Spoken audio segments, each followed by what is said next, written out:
Branded mutual funds లేకపోతే non branded mutual funds మనం ఇందులో ఇన్వెస్ట్మెంట్ చేయాలి. సో దీని గురించి డెడికేట్గా ఈ వీడియోలో మనం తెలుసుకుందాం. ఈ వీడియో ఎండ్ వరకు చూడండి అండ్ మా పేజ్ని ఫాలో అండ్ సబ్స్క్రైబ్ చేయండి. Hello sir, welcome to social post. Thanks అండి. సార్, ఇప్పుడు మ్యూచువల్ ఫండ్స్లో బ్రాండెడ్ మ్యూచువల్ ఫండ్స్ ఉన్నాయి, కొన్ని అన్బ్రాండెడ్ మ్యూచువల్ ఫండ్స్ కొన్ని ఫండ్స్ ఉన్నాయి. సో ఈ రెండిట్లో ఏది సెలెక్ట్ చేయాలంటారు? యాక్చువల్‌గా చాలామంది చేసే పెద్ద పొరపాటు ఏంటంటే, మనం ఎలక్ట్రానిక్ వస్తువులు కొన్నాం అనుకోండి, ఏదైనా ఫోన్ కానియండి, టీవీ కానియండి, వాషింగ్ మిషన్ కానియండి, ఒక బ్రాండ్‌కెళ్తాం. ఒక సామ్‌సంగ్, ఒక యాపిల్ కానియండి, ఒక ఎల్‌జీ. ఎందుకంటే ఏదైనా రిపేర్లు తక్కువ వస్తాయి. సో బ్రాండెడ్‌కెళ్తే మనం సేఫ్టీగా ఉంటామని చెప్పి. దాన్నే సేమ్ ఇక్కడ వాడు కూడా ఎంప్లాయ్ చేస్తున్నారు. ఎప్పుడైనా మ్యూచువల్ ఫండ్స్ కొన్నా కూడా మీకు ఒక మంచి ఎగ్జాంపుల్ చెప్తాను చూడండి. ఒక డాక్టర్ ఉన్నాడు. ఒక డాక్టర్ ఏంటంటే డాక్టర్ అభిరామ్. డాక్టర్ అభిరామ్ ఒక మంచి కార్డియాలజిస్ట్ ఉన్నాడు. ఆయన ఒక హాస్పిటల్‌లో జాయిన్ అయ్యాడు అనుకోండి. ఎక్స్‌వైజెడ్ హాస్పిటల్‌లో జాయిన్ అయ్యాడు. సో ఆయన వల్ల ఆయన ఎయిమ్స్‌లో గోల్డ్ మెడలిస్ట్ కాబట్టి ఆయనకు ఉన్న క్యాలిబర్ వల్ల ఆ ఎక్స్‌వైజెడ్ హాస్పిటల్ బాగా పైకెళ్ళిపోతుంది.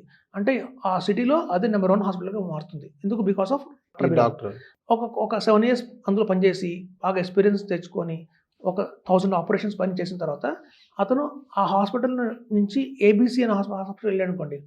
సో ఏబీసీ హాస్పిటల్‌కి ఎప్పుడైతే మూవ్ అవుతాడో అప్పుడు ఏబీసీ హాస్పిటల్ కూడా చాలా పైకెళ్ళిపోతుంది. దానికి కూడా ఒక మంచి బ్రాండ్ వస్తుంది సిటీలో.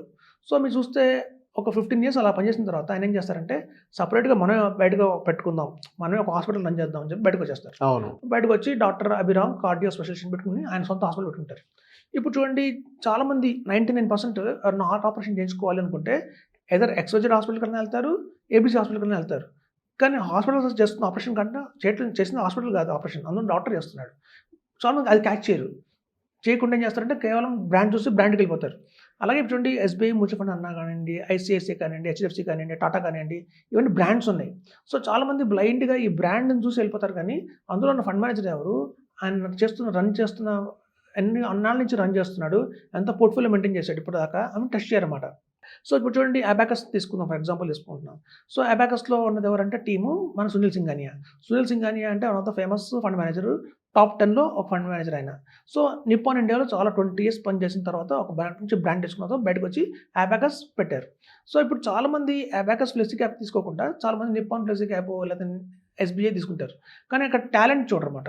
ఇప్పుడు చూడండి, బ్రాండెడ్‌లో వస్తే మీకు ఐసీఐసీఐ మ్యూచువల్ ఫండ్ వస్తుంది, కోటక్ మ్యూచువల్ ఫండ్ వస్తుంది, టాటా వస్తుంది, ఆదిత్య బిర్లా సన్ లైఫ్, ఇవన్నీ కూడా బ్రాండ్ అన్న మ్యూచువల్ ఫండ్స్.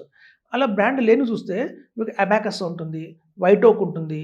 అది చాలామందికి తెలీదు. హిలాయిస్ అనే కంపెనీ ఉంది. అది కూడా చాలామందికి తెలీదు. సో 360 ఒకటి ఉంటుంది. అది కూడా తెలీదు చాలామందికి. సో ఇట్లాంటి కంపెనీస్‌లో కూడా ఫండ్ మేనేజర్లు చాలా ఇంటెలిజెంట్‌గా ఉన్నారు. 20 ఇయర్స్ ఆఫ్ ఎక్స్‌పీరియన్స్ ఉన్న ఫండ్ మేనేజర్లు ఉన్నారు. వాళ్ళు ఆల్రెడీ ట్రాక్ రికార్డ్ ప్రూవ్ చేసుకున్న వాళ్ళే. సో మనం ఎప్పుడైనా చూడండి, ఫండ్ మేనేజర్ కంపేర్ చేయాలి తప్ప ఫండ్ హౌస్ కంపేర్ చేయకూడదు. ఓకే. ఇప్పుడు చూడండి, అదే ఒక ఎస్‌బీఐలోనే 20 ఇయర్స్ ఎక్స్‌పీరియన్స్ ఉన్న ఫండ్ మేనేజర్ రన్ చేస్తుంటే అది ఓకే. ఎందుకంటే అక్కడ బ్రాండ్ ఉంది, ఎక్స్‌పీరియన్స్ ఫండ్ మేనేజర్ కూడా ఉన్నాడు. కానీ బ్రాండ్ లేనంత మాత్రాన ఇట్లాంటి ఫండ్ హౌసెస్ మనం తక్కువ అంచనా వేయకూడదండి. రిటర్న్స్ వైస్ చాలా బాగా ఇస్తున్నాయి. మేము కంపేర్ చేసాము. సో అది చూస్తే ఇప్పుడు కొత్తగా వచ్చింది జియో. సార్, ఎంతవరకు రిటర్న్స్ వైజ్ కంపేర్ చేసుకున్నట్లయితే ఎంత పర్సెంట్ తేడా ఉంది సార్? ఇప్పుడు బ్రాండెడ్‌కి, నాన్ బ్రాండెడ్‌కి ఎంత వరకు రిటర్న్స్ డిఫరెన్స్ ఉంది? ఇప్పుడు చూడండి, యాక్చువల్‌గా ప్రామినెంట్‌గా ఉన్నాయండి. ఇప్పుడు ఈవెన్ హిలాయిస్ వచ్చింది. ఈవెన్ కొత్తగా వస్తున్నాయి కాబట్టి అబాకస్ కానియండి, అవి మార్కెట్‌లోకి వచ్చి ఈవెన్ మనకి 6 మంత్స్ కూడా అవ్వలేదు. 6 మంత్స్, 1 ఇయర్ అవ్వలేదు. సో ఈవెన్ 6 మంత్స్‌లో కూడా మీరు చూస్తే కంపారిజన్ చేస్తే బయట flexi cap, HDFC flexi cap కానియండి, పారాక్రెడిట్ ఫ్లెక్సీ క్యాప్ కానియండి, ప్రామినెంట్‌గా ఎక్కువ రిటర్న్స్ ఇచ్చాయి. సో మనకి మిడ్ క్యాప్స్ చూసుకుంటే హిలాయిస్ వాళ్ళ మిడ్ క్యాప్ చాలా బాగుంది. మన అదర్ కంపెనీ మిడ్ క్యాప్స్‌తో కంపేర్ చేస్తే చాలా బాగుంది. ఎస్‌బీఐ మిడ్ క్యాప్‌తో కంపేర్ చేసినా కూడా మీకు నిప్పాన్ ఇండియాతో కంపేర్ చేసినా కూడా చాలా బాగుంది. సో ఇట్లాంటి ఏంటంటే చాలామందికి తెలియక ఓన్లీ బ్రాండ్ అని వెళ్తారు తప్ప 5-6% రిటర్న్స్ తేడా వస్తుందండి డెఫినెట్‌గా. ఎందుకంటే టాలెంట్. మనిషి ఇంట్లో చూడండి, మనకు కావాల్సింది ఏంటంటే టాలెంట్. ఈవెన్ హెల్త్‌లో కూడా ఒక ఆపరేషన్ చేయించుకోవాలన్నా, ఒక మ్యూచువల్ ఫండ్స్ ఇన్వెస్ట్‌మెంట్ చేయాలన్నా ఎవరు చేస్తున్నారు? Most important person. సో ఆ పర్సన్‌లో కనుక టాలెంట్ ఉంది అంటే మాత్రం మనం అక్కడ ఇన్వెస్ట్ చేయాలి. కాబట్టి చెప్తున్నాను. సో ఓన్లీ బ్రాండ్ అని చూడకుండా నాన్ బ్రాండ్స్‌ని నెగ్లెక్ట్ చేస్తున్నారు చాలామంది. అందులో చూస్తే మీకు వైట్ ఓక్, లార్జ్ అండ్ మిడ్ క్యాప్ కూడా చాలా పర్ఫార్మెన్స్ బాగుంది. లాస్ట్ 6 మంత్స్ చూసినా, 1 ఇయర్ చూసినా కూడా కంపేర్ చేస్తే వాళ్ళది చాలా బాగుంది, ప్రామినెంట్‌గా ఉంది. సో ఇట్లాంటి చాలా కంపెనీస్ ఉన్నాయండి. సో ఇప్పుడు నాన్ బ్రాండెడ్‌ని ఇప్పుడు మనం సెలెక్ట్ చేయాలంటే ఎలా చేయాలి సార్? ఇప్పుడు నాన్ బ్రాండ్ చాలా ఉంటాయి. బ్రాండెడ్ వేరు, నాన్ బ్రాండెడ్ చాలా ఉంటాయి. సో నాన్ బ్రాండెడ్‌లో మంచి ఫండ్ ఏది సెలెక్ట్ చేసుకోవాలని వాళ్ళు ఏ పారామీటర్స్ మనం చెక్ చేసుకోవాలి? ఫండ్ మేనేజర్ అండి. మెయిన్ ఫండ్ మేనేజరే. Fund manager. బ్లైండ్‌గా ఓకే. మన ఫండ్ మేనేజర్ చూడాలి. ఆయనకు అంత ఎక్స్‌పీరియన్స్ ఉంది. అంతకుముందు ఎలాంటి ఎయిమ్స్‌లో ఆయన పనిచేశారు.